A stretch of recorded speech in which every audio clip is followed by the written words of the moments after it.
Hello दोस्तों, नमस्कार, प्रणाम। अपने यूट्यूब चैनल पर आप सबका स्वागत करते ही, वंदन अभिनंदन करते ही। आज आप लोग के बीच बहुत प्यारा, बहुत सुंदर, बहुत मज़ेदार दुल्हन दुल्हा का नोक झोंक गीत लेके आ है। देखा एक दुल्हन दुल्हा कैसे चौक पे लड़ाई करत हैं। आप सब गीत के माध्यम से सुने और प्रेमा दीदी और मधु प्रजापति का अपन प्यार दुलार आशीर्वाद दें। आवा गीत का सुनाओ। नमस्कार दोस्तों, आप लोग कैसे होगे? मस्त हो, स्वस्थ हो, अपने काम व्यस्त हो दोस्तों। हम दोनों बहन एक दुल्हन दूल्हा का नोक झोंक लेके आए दोस्तों। आप लोग सुनने का अच्छा लगे तो लाइक करना, शेयर करना, सपोर्ट करना हम दोनों बहन के। ये भी बेचारे बहुत टेंशन में रहते हैं। दोस्तों हम लोग को सपोर्ट करिए। सावर दुलाइन चौक पार बैठाई, दुल्हे चले हरी सियाई जी। सावर दुलाइन चौक चढ़ी बैठाई, दुल्हे जले हरी सियाई जी। ऐसन दुल्हाइनी से हम ना बियाहबइयो, भले बाबा रहबै कुंवर जी।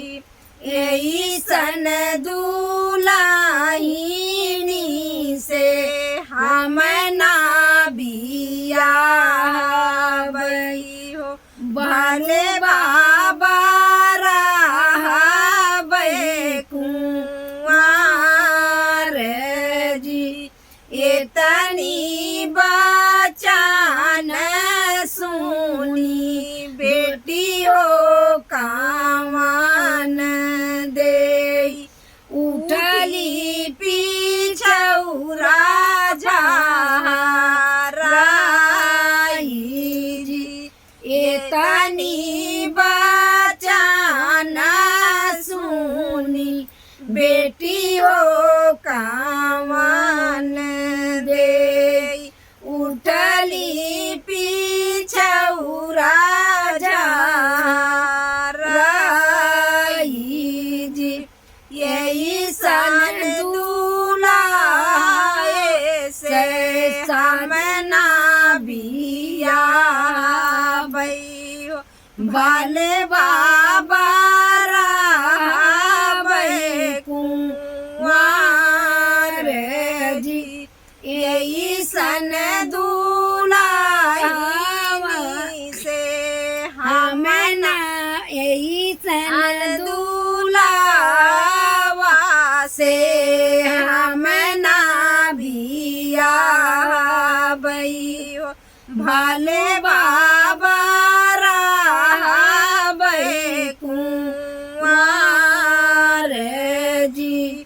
बाबा तो तोहरे स्वामी करई किसानी हो, चाचा तो गोरु चरवा जी। बाबा तो तोहरे स्वामी करई किसानिया हो, चाचा तो और गोरवा जी।